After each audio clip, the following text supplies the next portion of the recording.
what market you want to invest in and know what's going on in the market, especially if you're going to use your capital or if you're going to use someone else's money to invest into rental properties or to invest in commercial real estate.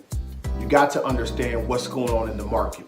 You just don't want to go into a market just to go into the market because you used to live there or your friends used to live there. You don't want to go into the market doing that.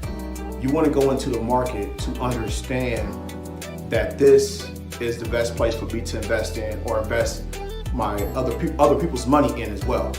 Because my mentor always shared with me is that, he said, Mark, live where you want to live, but invest where it makes sense.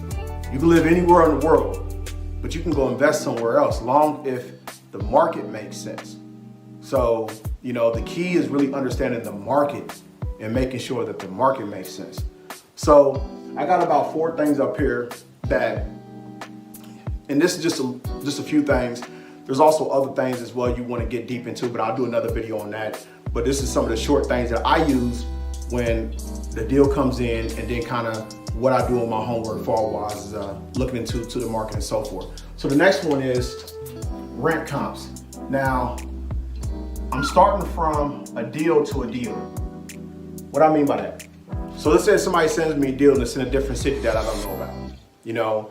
The first thing I do before I even jump into the market, and some people might reverse engineer it, they might, look into the market first and then look at the deal. But what I like to do from my perspective is I like to look at the deal just to see if the deal has any upside. So the first thing I like to do, let's say if an apartment building comes my way, let's say if a wholesaler or a broker sent me an apartment building, let's say if it's in New Orleans, and I never invested in that market before. What I like to do is I like to go to rent comps. I like to do the rent comps. So I'll run the numbers, and then after I run the numbers, the next thing I'm gonna do is see if there's any upside in the rents. Because really my biggest thing is I wanna see if I'm gonna buy this apartment building, I wanna make sure I can increase rents, or maybe if it's bad management. But the biggest one is increasing rents, because if I can increase rents, I can bring more value to the property. So that's the first thing I like to look into, is just kind of like where the rents stand at. Are the rents below market? And a lot of times with wholesalers and brokers, they will tell you they're below market, but you have to go back and do your homework yourself.